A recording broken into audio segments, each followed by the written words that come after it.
ওনারা ঠিক আছে। এখন নার্স নাই, ওইটা নাই, ফাইল খুঁজে পায় না। ফাইল গেছে কোথায়, কি করছে, রুগীরে ডাক্তার দেখে বাড়িতে নিয়ে যাবো না, না এখানে রাখবো, কোথায় রাখবো, এটা তো নির্দিষ্ট কথা বলবো। আমাদের তো বাবু তো মারা গেছে, বাবুরে দাফন করতে হইব না, বাবুরে তো দাফন করতে হবে। বাবুর শরীরটা পুরো নীল হয়ে গেছে গা, হেরা হেনে কেউই নাই এখন।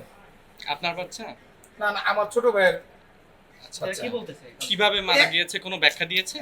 ব্যাখ্যা বলতে ওই যে আপনার রুমের ভিতরে মানে গ্যাসের প্রবলেম হয়েছে, ওই জায়গায় 10-11 জন বাচ্চা, যতজন বাচ্চা ছিল সবাই মারা গেছে। 10-11 জন। কিন্তু আপনাকে কোনো ব্যাখ্যা দিয়েছে কিনা? এখন আপনি কি চাচ্ছেন এখানে? এখন তো আমার তো বাসায় যেতে হইব, বাবুরে তো মনে করেন মারা গেছে, মাটি দিতে হইব। তো এখন ওই যে ফাইল পায় না, খুঁজছে আবার আরেক জায়গায় দিছে, উনি বলতেছে শীত ম্যানুয়ারে এখন আসছে, তাদের আগের লোক কোথায় গেল, এই আর কি। বাচ্চা তো মারা গিয়েছে, এরপরে হয়রানিও করছে। হ্যাঁ, হয়রানি হয়েছে। হাসপাতাল কর্তৃপক্ষ এখন পর্যন্ত না না না না, বাচ্চা নিয়ে যেতে বলছে কি?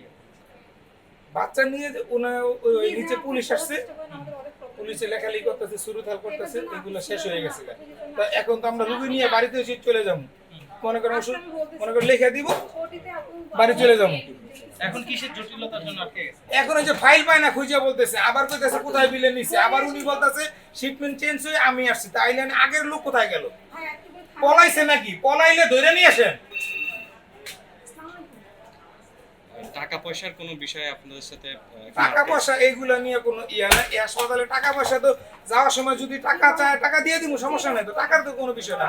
কারণ সবচেয়ে বিষয় হলো তো আমরা তো বাবু তো হারাই নিলাম, তাদের ওই মনে করেন অবহেলার কারণে আমাদের বাবু হারাই গেল। আমার ছোট ভাইয়ের। ঠিক আছে, 22 তারিখে। বাস্তি। কি কি হয়রানি শিকার হচ্ছেন আপনারা এখনো? এই যে এখন আমরা চলে যাবো, এখন মিলে আমাদের ফাইলই পায় না খুঁজা। আপনার নাম? হয়রানি? আমার নাম মোহাম্মদ জাকির হোসেন।